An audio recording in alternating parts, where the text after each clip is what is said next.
la Genèse, chapitre 45. Joseph ne pouvait plus se contenir devant tous ceux qui l'entouraient. Il s'écria, « Faites sortir tout le monde !» Et il ne resta personne avec Joseph, quand il se fit connaître à ses frères. Il éleva la voix en pleurant.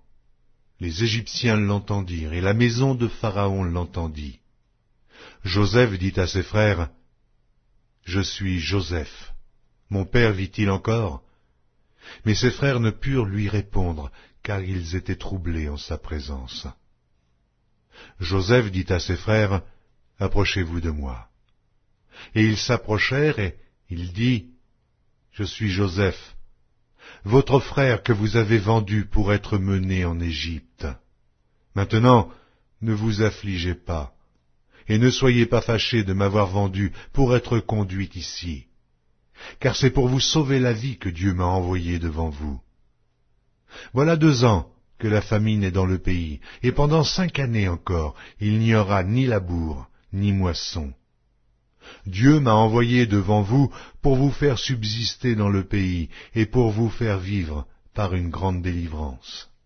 Ce n'est donc pas vous qui m'avez envoyé ici, mais c'est Dieu. Il m'a établi père de Pharaon, maître de toute sa maison et gouverneur de tout le pays d'Égypte. Hâtez-vous de remonter auprès de mon père, et vous lui direz, « Ainsi a parlé ton fils Joseph. Dieu m'a établi seigneur de toute l'Égypte. Descends vers moi, ne tarde pas.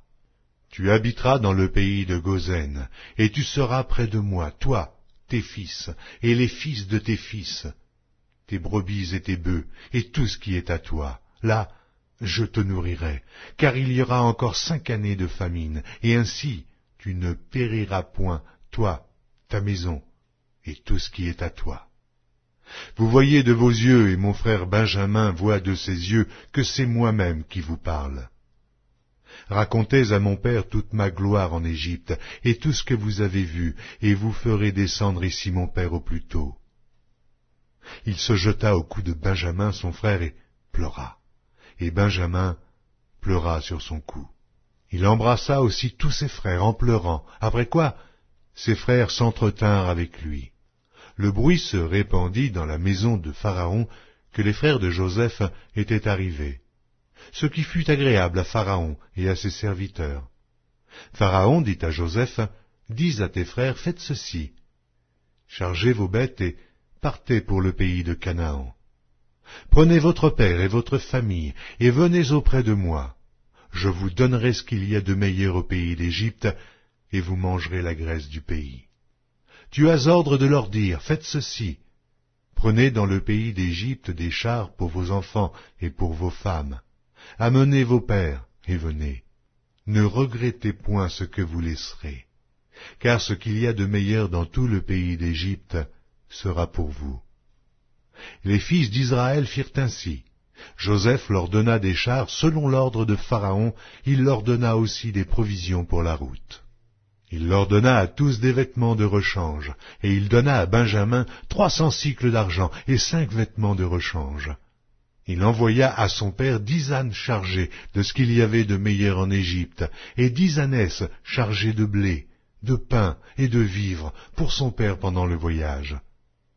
Puis il congédia ses frères qui partirent, et il leur dit, « Ne vous querellez pas en chemin. » Ils remontèrent de l'Égypte, et ils arrivèrent dans le pays de Canaan, auprès de Jacob leur père. Ils lui dirent, « Joseph vit encore, et même c'est lui qui gouverne tout le pays d'Égypte. » Mais le cœur de Jacob resta froid, parce qu'il ne les croyait pas. Ils leur apportèrent toutes les paroles que Joseph leur avait dites. Il vit les chars que Joseph avait envoyés pour le transporter. C'est alors que l'esprit de Jacob, leur père, se ranima. Et Israël dit, « C'est assez. Joseph, mon fils, vit encore. J'irai, et je le verrai avant que je meure. »